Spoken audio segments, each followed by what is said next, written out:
Good morning and good afternoon. Welcome, welcome.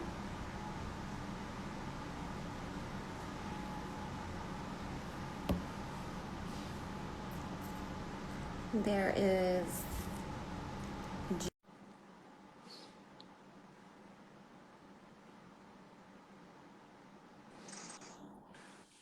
Hello, hello. Hey, Good what's morning. poppin'? Oh Not much. man, I should have had my yellow backdrop. I'm always trying to represent for the brand. I hear you. I hear you. Good morning. Good morning on the West Coast. Good afternoon on the East Coast and Central Time. Yes, exactly. That's why we have the good mornings and afternoons. Right. Trying to be clever. Yeah. So welcome, welcome. We have a few people that have joined. Maybe they'll hang around, maybe not. We'll see. But we'll see. But welcome to everyone who popped in. Um, we have Mr. Jonathan Bryant here with Pew, us pew, pew, pew, today. Pew, pew, pew, pew, pew, pew. pew, pew. So we're gonna have a lot of fun in this conversation today, I do believe.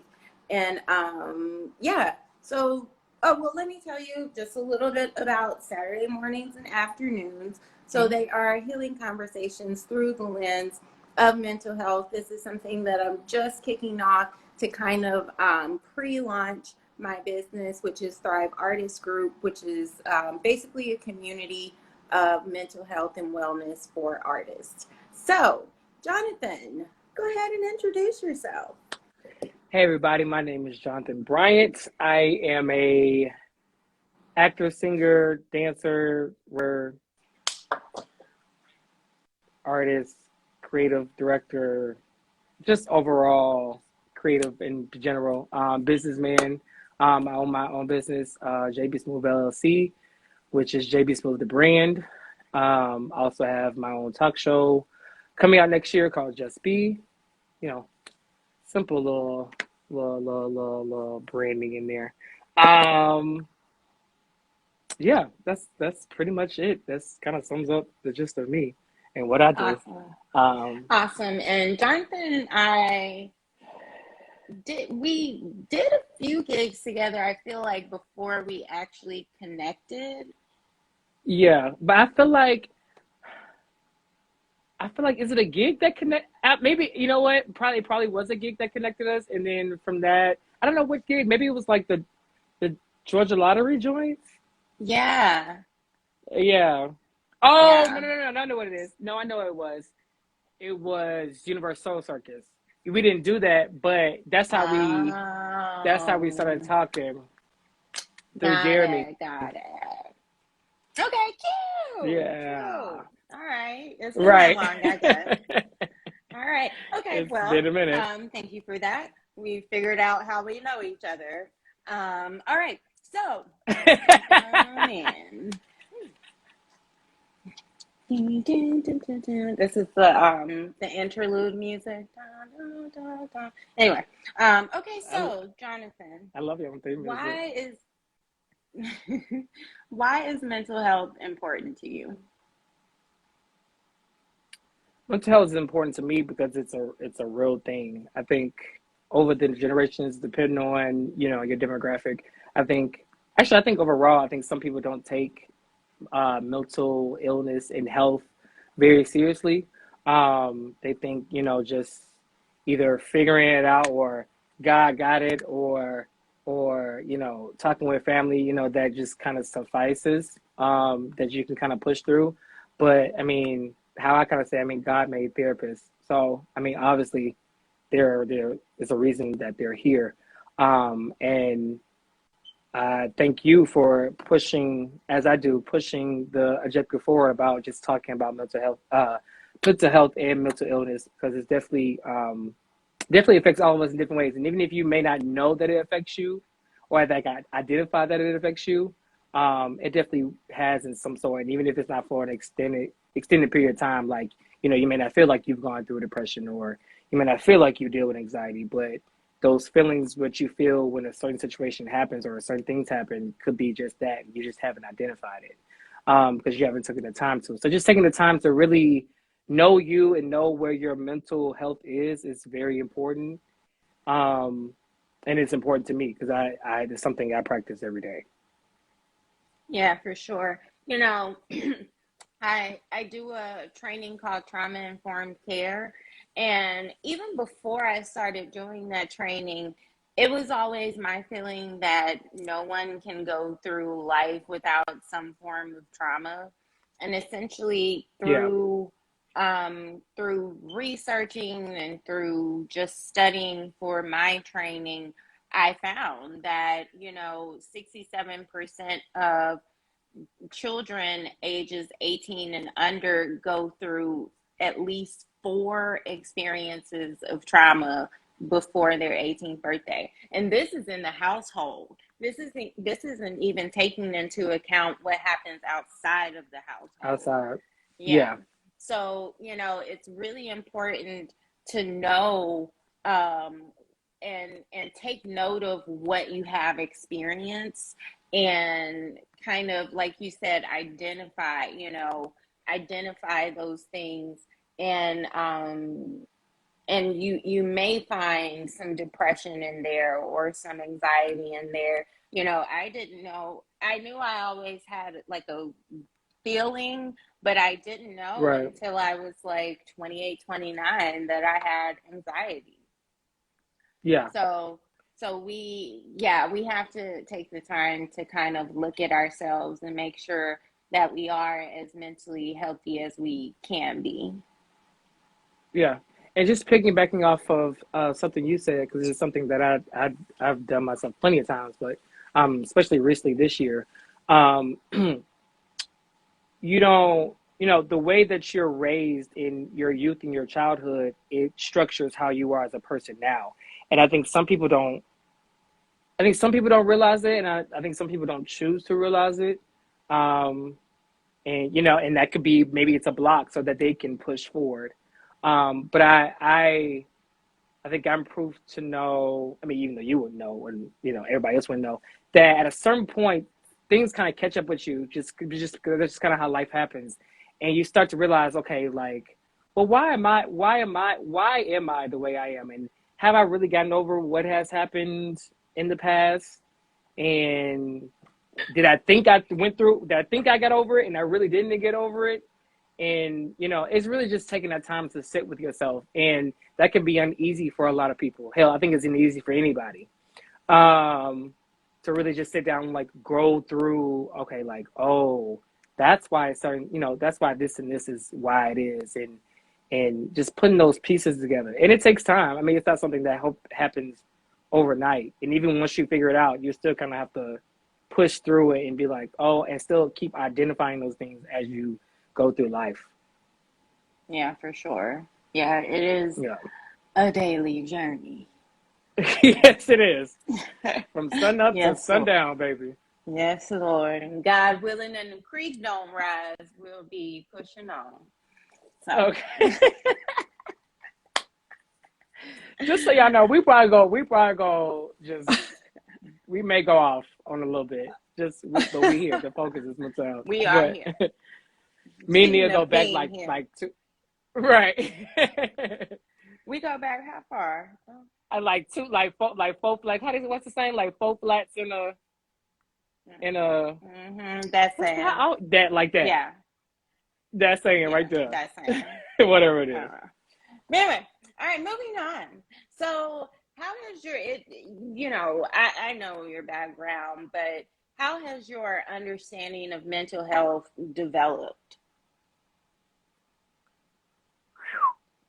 So, the way I'm structured and the way God has made me, I've always been very much an aware person. Even since I was a child, I've very much been aware of how I'm feeling, aware of other people. Um, I think part of that is because I'm an empath. Of course, I didn't know that then, but I definitely feel energies in not just other people's energies, but myself.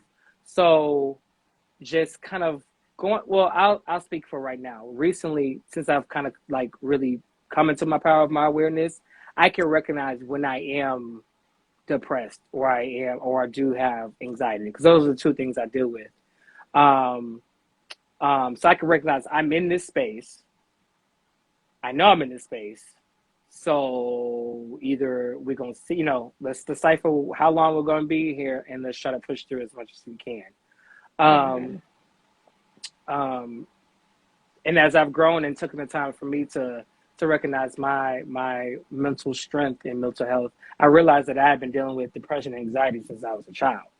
Mm-hmm. Really anxiety, and that has different parts.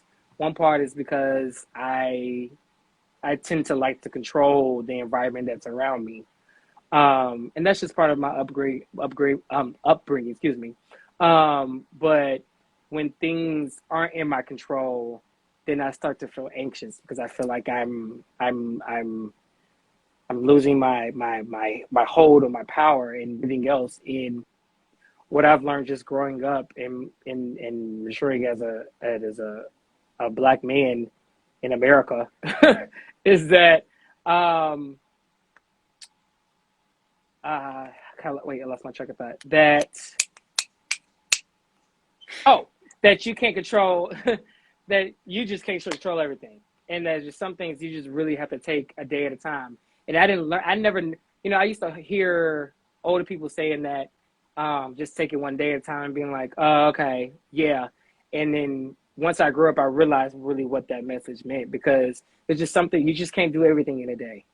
And you just have to kind of be happy that you accomplished something sometimes, just depending on how you're feeling. Just waking up is a can be a chore sometimes depending on where your mental health is. So, you kind of have to be easy with yourself, which I'm still learning to do, because I'm probably my hardest person. Mm-hmm. Because I know me, and I know the things I've done. So, and and I'm always just trying to push to be better. But with that, the anxiety can come in because, like, well, I'm not doing good enough. I'm not good enough. I'm not doing what I need to do. It's like it's just push, push, push, and just it's like, no, no, no, no. You're doing exactly what you need to do that day, and you just try again the next day, and that's all you can do. You just try your Mm-hmm. best each and every day, and that's something I tell myself now each and every day. I have reminders on my phone that I tell myself, be productive. Bible verses just tell keep my strength and just keep through, and that whatever, this too shall pass. You know, um, so that's my stance on it, because I have a personal experience with it and still do Mm-hmm. and will continue to have, because nobody's perfect. And I think this is what people didn't realize: nobody's perfect. So even on social media, what people perceive about themselves, it's not, of course, the authentic them. I hated that wordage, but you know what I'm saying. Mm-hmm. Um, and I'm a person who has always been real. You know, that's just me. I'm a real person. I tell it straight up, and I expect the same too, um, because I don't want to go through life living in this facade and then waking up one day knowing that none of what I've been told or the people around me is all fallacies. It's just none of this is real, and I think that's worse than anything, honestly. Um, uh, but everybody has their own path with this journey, and you can never force somebody to recognize what might be wrong or what is wrong, or the time putting the time into them. But I think it's needed for everybody. Yeah. And going back to, I mean, we're on social media, so let's talk about it and the anxiety that social media causes. It's just social media has been around for so long at this point, and we know what it does to us. We know at this Yeah, point not to compare ourselves. We know at this point that social media isn't real. We know at this point that everybody's using filters. We know all of this stuff, but we still look at it and somehow allow ourselves to think, oh, well, I'm not doing as good as the next person. you know. So just the fact that social media exists, I think it has created like a constant anxiety, you know, Yeah. especially around our generation, you know. There's this constant anxiety that you're not doing enough, that you don't look good enough, that you're not, you know, whatever it may be. So, yeah, I wish that's something that we could be mindful of, you know, as we're scrolling. Yeah. I think that, just for you, just thriving artists, and then for me, with my brand and with JP Smooth the brand, and just be like the purpose behind JP Smooth the band is, you know, elevating and living in your truth and being the best you can be. There's only one of you. So, and God put you here for a reason, or whatever you may believe. You're here in this universe for a reason. So, and nobody can do you like you can do you. And you know, you don't have to be like everybody else. You don't have to do what everybody else is doing. You can use the tools that everybody else is doing and just reinvent it. Just reinvent the wheel, because that's what everybody does anyway. But you can cater it to what is true to you, which is what we're doing right now. We're on social media using this tool that in some aspects does create mental illness, to talk about and promote mental health and illness, because it is a real thing. And this tool in itself is, a part of the game. But using it in a way that helps, that's the key. Using it that's gonna better, it's for betterment, not just for enjoyment. Of course, we all like light, funny, crazy stuff, because nobody just wants to think heavily all the time. Like even me, I'm an overthinker, but like sometimes I just need a break, and sometimes I just want to just swipe and just look at funny videos and things like that. But for me, I'm here to send a message in whatever way I can. And that is to promote just being you and being authentically you, and knowing that there's nothing wrong with you, and that you are just as good enough as everybody else in this world, because at the end of the day, we all leave the exact same.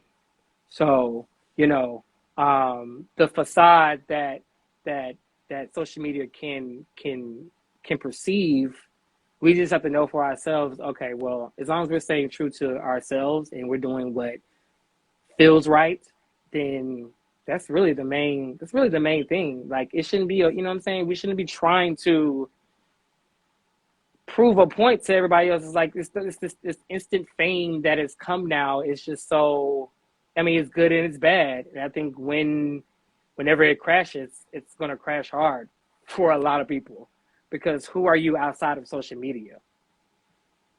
Yeah. Whew. Okay, we'll just leave that there. Okay. All right.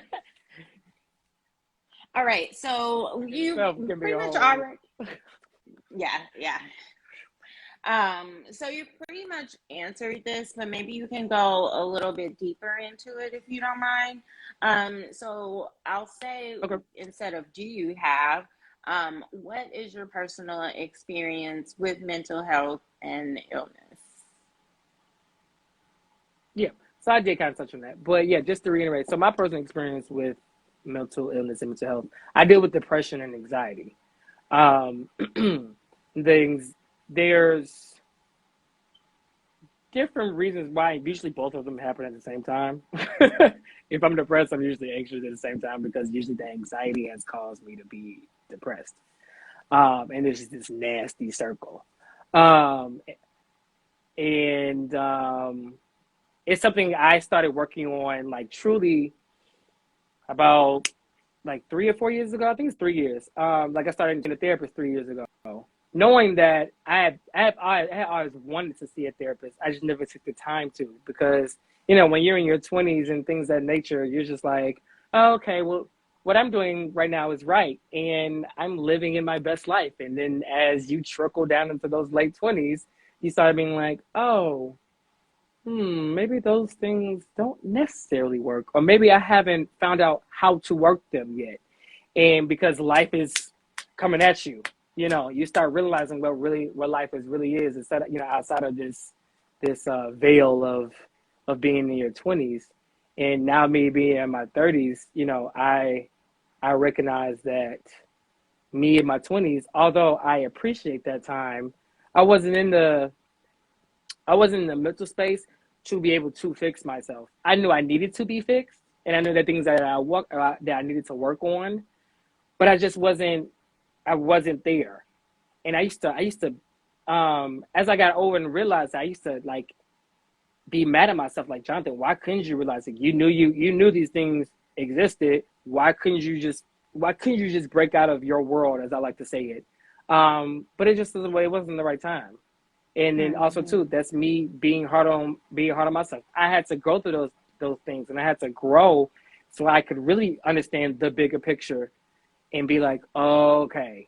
And then like where Mm-hmm. these things are coming from, why I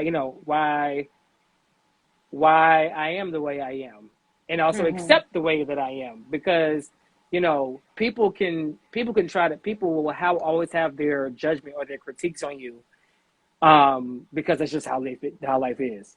Mm-hmm. And you can, depending on who you are, you can take that in and start questioning yourself as a person, because that's what I did. I was questioning myself a lot, like, okay, well, what's so wrong with me? Like, I know who I am. I know that I genuinely care about people. I know that, I'm not like this way on purpose and things like of that nature. But I realized too, this is how I grew up, and I can't help the way I grew up. And everybody has their own path, and you can't dictate how you grow up. You just can't. I mean, because those experiences dictate how you are now. So what I had to do was realizing that I had to say, okay, I know that now. Who I am now, this person. Let's. I've recognized that. Now let's work on those things. So one, those things don't happen anymore, and I don't keep doing. I don't keep repetition, because the one thing they say is that doing the same thing over and over again is insanity. If Mm-hmm. you know something is bad for you, and you keep doing it over and over again, that's the definition of insanity. Um, and I feel like at any point somebody, I'm sure you've been through, you've gone through that moment where it's like you keep doing the same thing. It's like, okay, I'm and expecting a different outcome, and it's not, and you're like, okay, so what's really going on? Mm-hmm. And that's been my journey, and that's my continuous journey. I mean, I literally do it every day. I just remind myself that, okay, you know, this is what's going on. This is where you are now. You've definitely grown way more, but there's definitely much more growing to do. But also, I'm happy with myself. I'm happy with who I am. I love myself. Like, taking the time to say that, I think a lot of people need to just take time and just say that they love themselves. And we're not perfect, so there's always things we need to work on. But loving yourself is key, because then you'll know, okay, if I love myself enough to grow and get better, I'll put the time in and the work in to get my mental health to where it needs to be. And when things do come up, and those demons are, those anxiety and depression demons are, punching at you, you can be like, okay, you already have the tools and the capability of being like, okay, this is what I'm feeling. Let's ease out of it, and I can not be in that space as long as I may have been like a few years ago. Mm-hmm. Yeah, I So love that. So if you're listening, go ahead and tell yourself, I love myself. I think yeah, that's really important. Um, just to, it's almost like an affirmation, just putting something into your for mind and sure. into your body that's positive and that's uplifting and that's, that kind of helps you keep pushing and keep going. So thank you for that. No So problem. let's keep going. So now we're going to talk about, I want to get more into the Black community and the artistic community. So, kind of all of these next questions speak to both of those. So do you Okay. feel the Black community is more open to mental health aid now?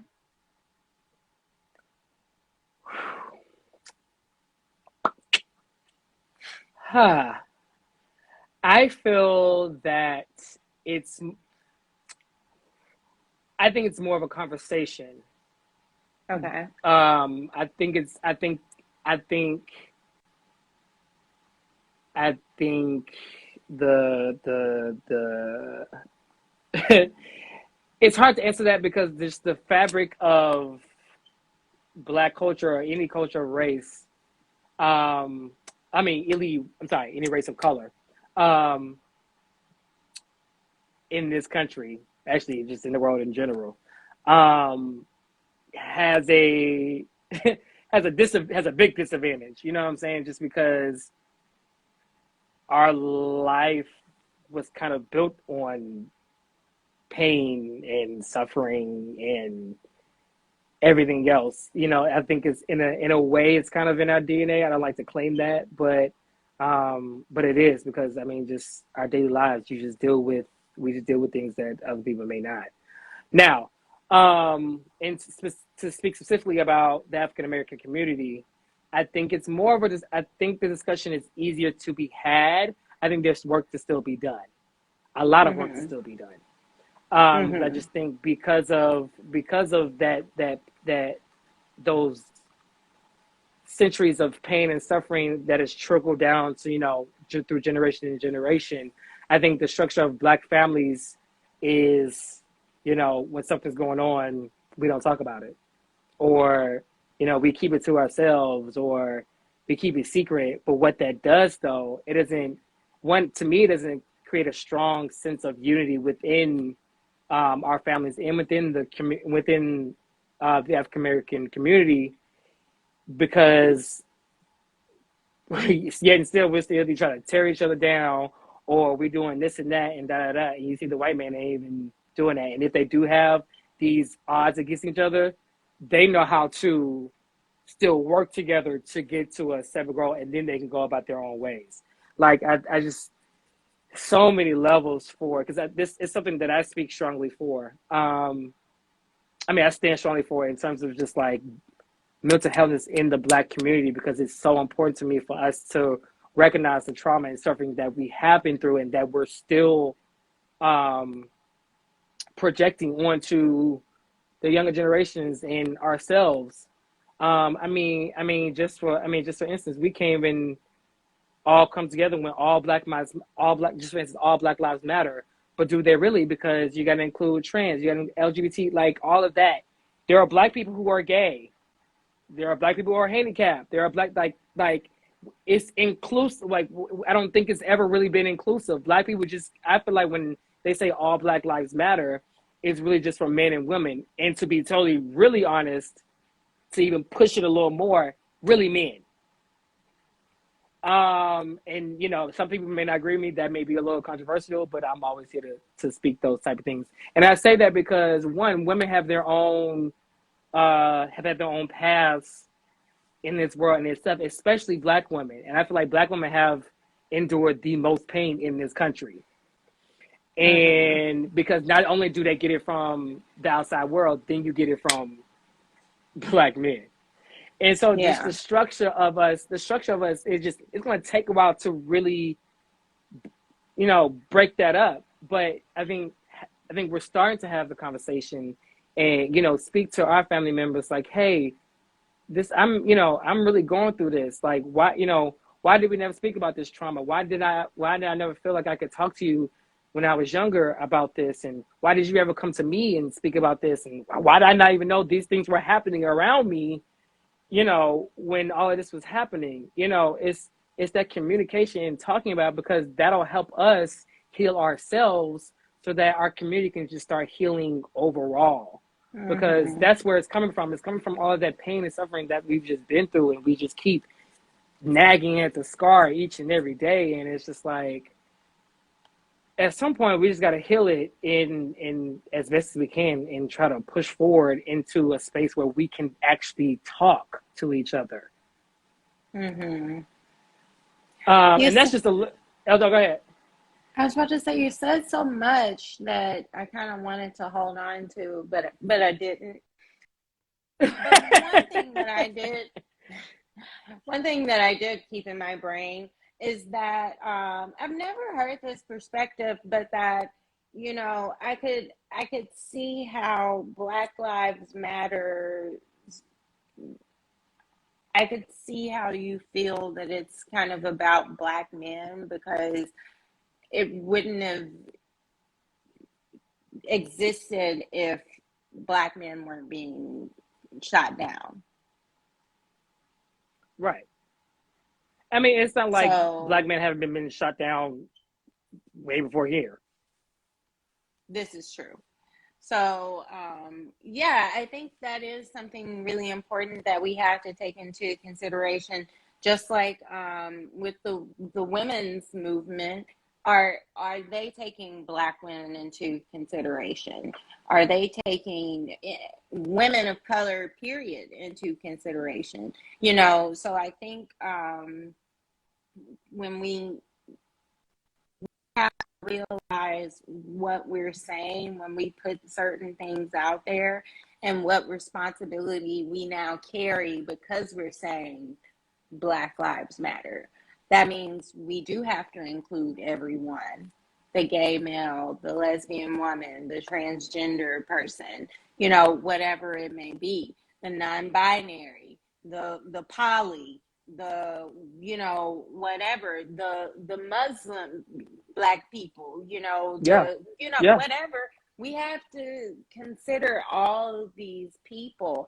And I think, you know, one thing that I've kind of always felt is that, and this is not necessarily talking about mental health, but it's hard for us to come together as a united front because we are different. And I don't think there's anything wrong with that. You know, Black people, I think it's an issue if we try to put all of us in the same pot. Right. No, You I'm. know, Yeah. I mean, there, but that's. No, go ahead. well, there, you know, just like, you know, I love to cook. So when you're putting those seasonings in there, that's what makes the dish. So Right. you have to have those different flavors, you Yeah. know? And I think because society sees us as one thing. Like I was watching this video the other day, and these white women were like shocked at this Black lady's locks because she had really long locks. And one of the ladies was like, "Have you ever seen an African American with hair that long?" And I'm like, "Oh my gosh." But that goes to show just how they think that, Right. okay, so no Black people can grow their hair.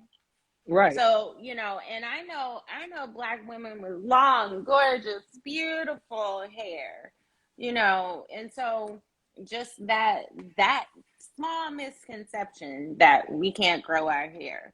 And in their minds, all of us, it's all of us, you know. So I think we have to kind of start putting out there that we're different. We have different backgrounds. We have different beliefs. We have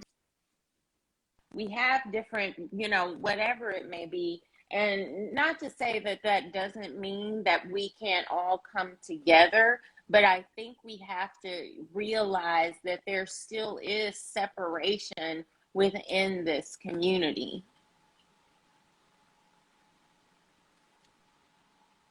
Right. And if you haven't recognized that, then you're completely just ignorant, and I'm going to be completely blank about it because, especially in this time and space where it's now acceptable for everybody to be them, which is a whole nother a whole nother conversation. Um, you have to recognize like you're not the archetype of what a Black person is. They're just like we come in different shades, sizes, with different cultural backgrounds, experiences,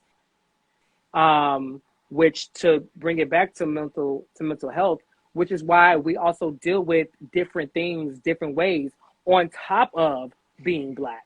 There's some people who may deal with colorism, who may deal with hair issues because of growing up, just like the whole black doll white doll thing, things of that nature. Even money comes into play. A black wealthy person versus somebody who may have grown up in the hood, and just things of that nature. It's just there's so many, and once you recognize those differences and that we can all bring something to the table, then that's when the unity will actually start to begin. But it ain't.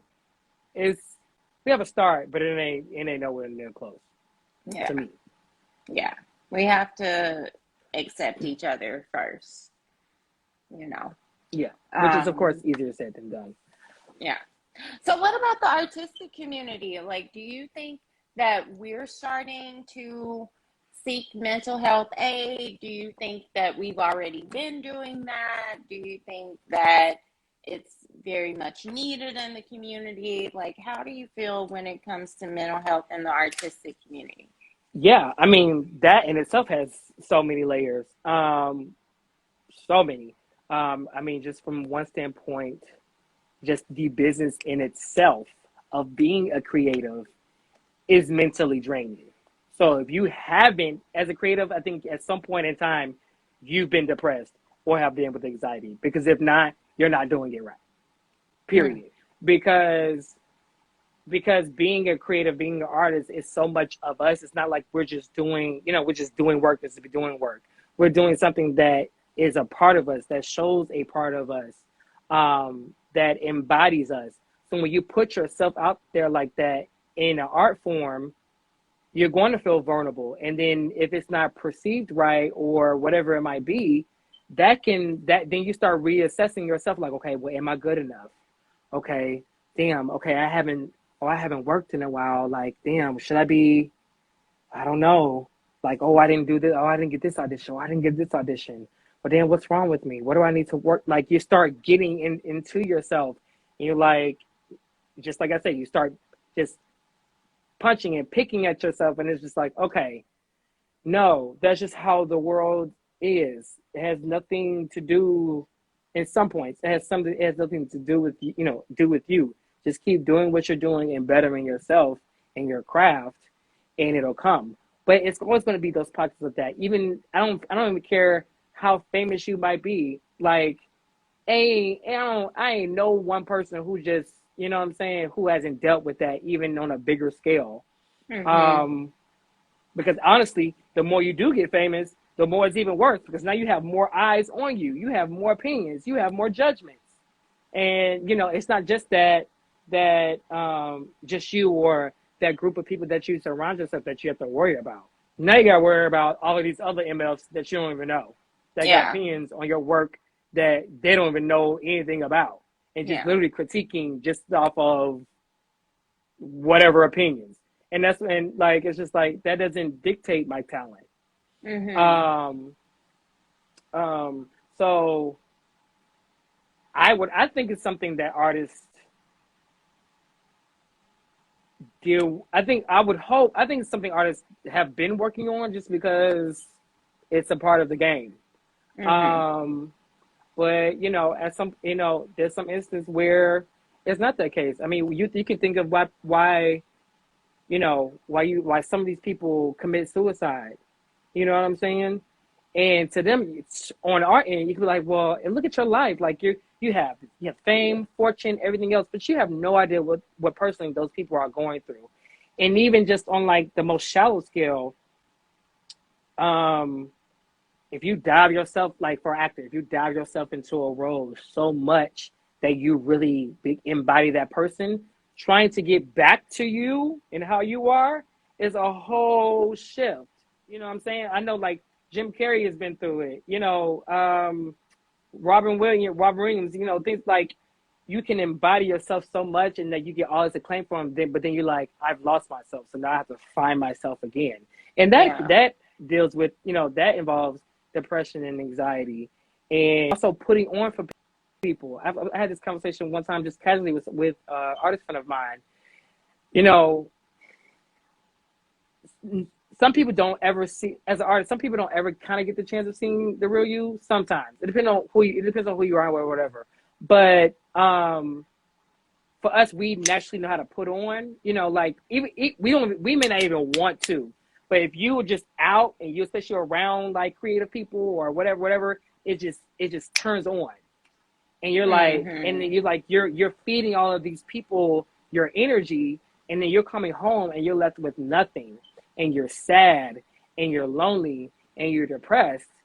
because it's like I don't have anybody feeding me. I'm exhausted. I'm entertaining these Yeah. people, but people have no idea. And then you wonder why, what I'm saying? You wonder why people either are on drugs because they're trying to cope with something that they're longing for, and they still feel empty, even with all the acclaim and fame and things of that nature. You still feel empty. You try to fill it with something, or you just get to a point where you're like, I'm done and I can't do it anymore. Mhm. And that's excuse my language, that's real shit. Yeah. Um, no matter who you are, honestly, and as a creative, writer, actor, singer, dancer, like no matter what, our jobs are based off of other people's opinions of us. Period. Mhm. Yeah. So that in itself gives you there's no consistency. You know what I'm saying? So that in itself can make you just go crazy. That's why you have to find other things. That's why you have to be really strong with like strong within yourself, and also just realize how the world works, and that every opportunity is not gonna be yours, and everybody's not gonna like you.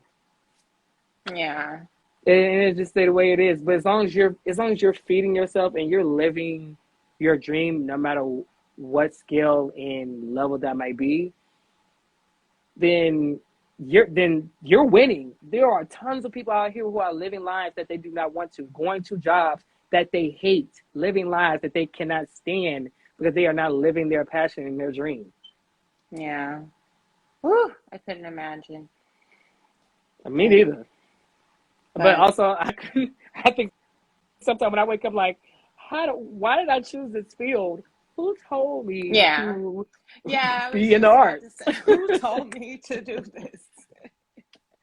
Who told me? Like, And I think that is, yeah, for that person who does, go to work and can't stand the job, they couldn't imagine like not getting the paycheck every 2 weeks and having to look for a new job exactly. all the time. And hey, Deborah. Hey, Deborah. Wait, what are we? Deborah. Oh, Deborah. Oh, Deborah. We love you. Okay, sorry. Oh, So, oh, anyway, good times. um, I know. I I just know, had flashbacks. I know. So anyway, oh, the good memories we have. So let's move on because I have no idea where we were. So let's move on. So how does the subject of mental health inform the work you do as an artist? um, I I think it actually embodies it in a sense.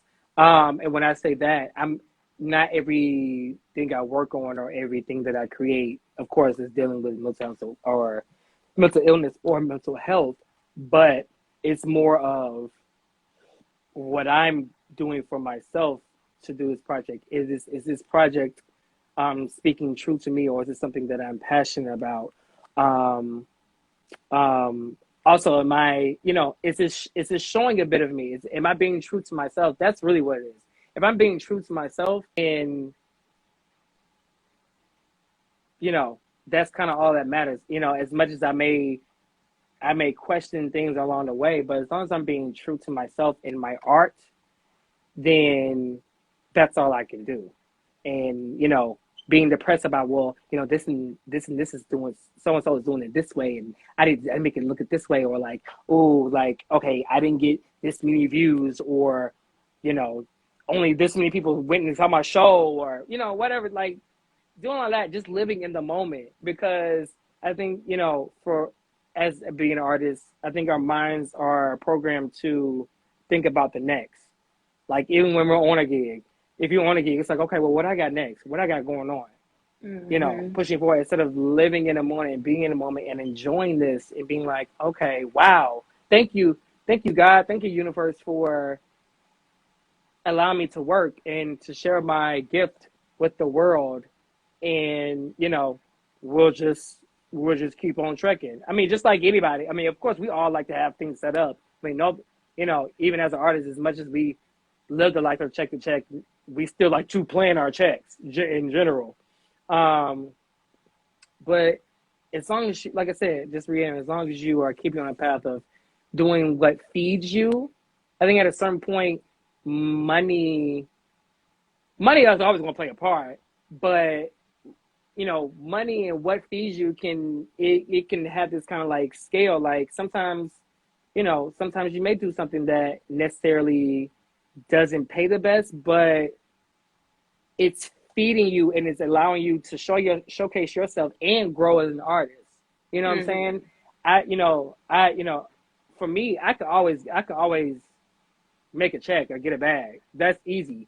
But are those things going to feed me? Am I going to be happy doing those things? Because even if it is creative work, sometimes creative work can become just like a regular old 9 to 5 job, and you're dreading on going and doing the work because you're just like, Mm-hmm. what exactly is the point? What am I getting from it? And that may sound selfish, but sometimes you have to be that way. Like selfish Mm-hmm. in a good way to be like, okay, no, no, no, no. This mentally, this is not good for me. I'm not in the space. This is stifling me. This is keeping me from doing what I need to do for myself so that I can grow as an artist and as a human being. Because I'm in that space now. Mm-hmm. Certain things I'm just like, okay, we get a few more months and I need to take a break. I Mm-hmm. need to focus on something. I need to actually focus on something that's going to feed me and that's going to push me forward in my craft because that's what I always want.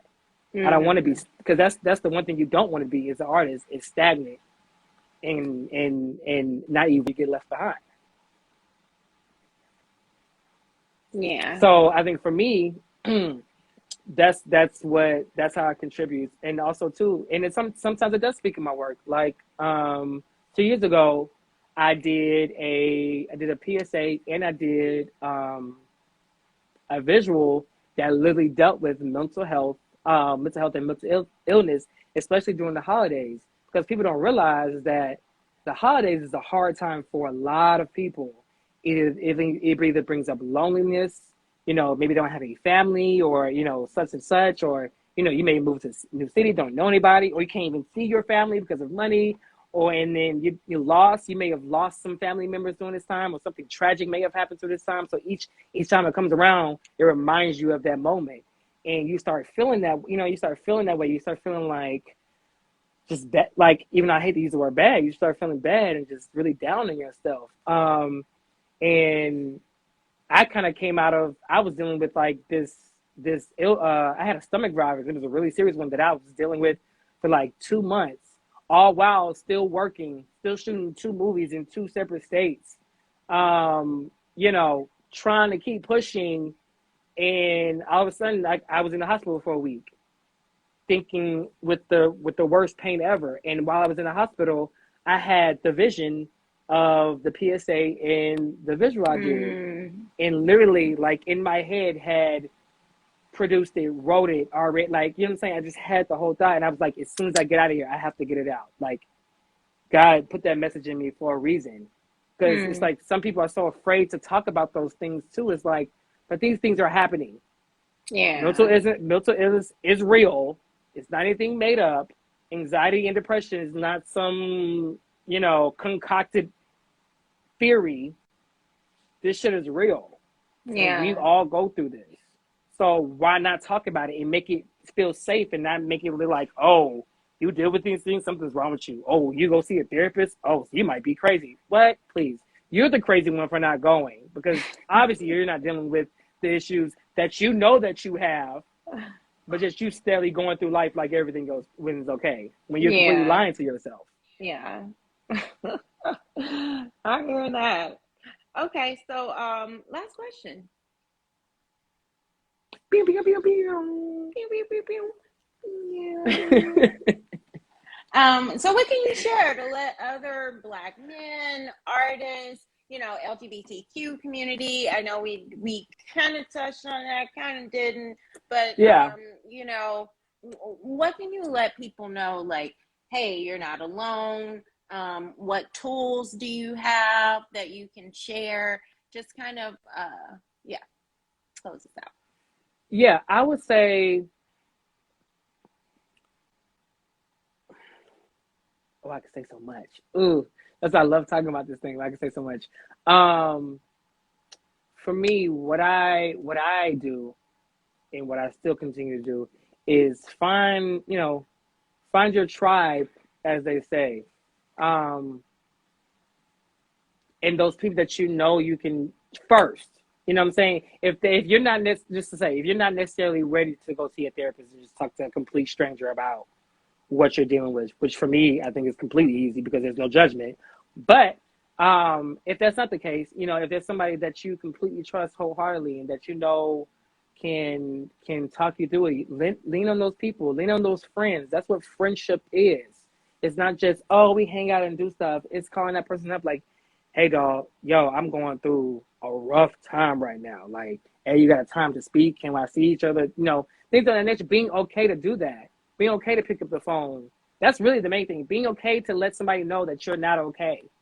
Because what I had to realize for myself is that people don't know. We all got our own lives, and there's nothing bad about that. We all got our own shit that we're going through. So even that first of just reaching out and being like, hey guys, I'm not okay. I'm not doing well. No, I may not want to talk about it right now, but I just want to let you know so that it's not just me that knows. Because when you feel like you're the only person going through something, that in itself can just wear on you.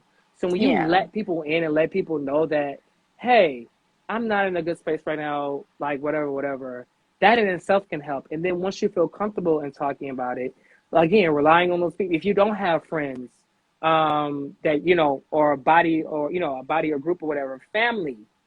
If you don't have family, just finding good ways. I want to say good ways because I mean, especially for the Black community, we can use recreational items to suffice how we feel, and that's not going to do anything, but it's like a Band-Aid over a gunshot. That's what I'm saying. It can only do so much to where you're still hurting and you're still dealing with the pain. So you have to address it. You have to first address it with yourself, and then feel comfortable enough to address with other people because everybody's going through something. We just may not speak on it. So really just talking and feeling vulnerable, especially for men, because society has built for men to just be strong and like we're not able to cry and hug and do all this stuff, which is complete bullshit. Like, no, that's not realistic. We are all human beings, no matter of gender or not. Yeah.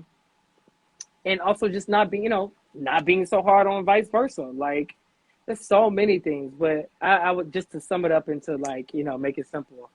Just taking those first steps. Being aware of yourself, acknowledging it for yourself, I think is first. And then being able to share your feelings with whoever you see fit, whoever you feel like you can trust, and you don't feel like you're being judged or criticized or anything. I think that would be like the strongest tool that I want to leave in this interview.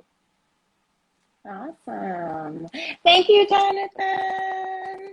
Thank you, Nia.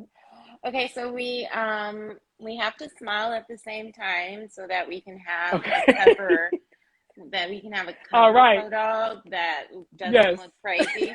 I just thought about I'm this. I'm not like I'm this. gonna be doing it. Yeah, I'm gonna be doing this on every interview. Okay, so Okay. okay, I'm gonna give you 5, 6, 7, 8, and then we smile. Right. 5, 6, 7, 8. Love it. Love it. Love it. All right. You can Thank tell you we're so artists. much. Right. And headshot. Right. Hello. Chin down. But anyway, thank you so much. I really enjoyed Baby. this conversation. We there was a lot that we talked about. So thank you so much for sharing and for being vulnerable and sharing your story and for being, just who you are. Just be.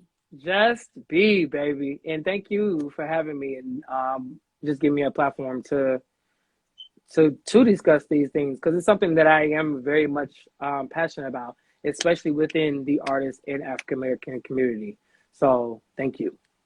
Yes, and we'll be reposting Jonathan's mental health video at some point, some in very soon. So look out for that Awesome. also. All Yes. right. On both of our streams, check out Nia Lesson, Thriving Artist Group, JB Smooth, the brand, JB Smooth. That's me. Just Be the talk show. All of those. All those things. We got so much coming. We got so much coming. So again, thank you. Thank you for everyone who popped in. Thank you for everyone who Yes. got it to Thank this you. point Thank to you. hear the thank Hey, you. Mom. Hey, Mom. And yeah, I'll see you on the flip side. Have a great Awesome. Saturday, everyone. Bye. Bye.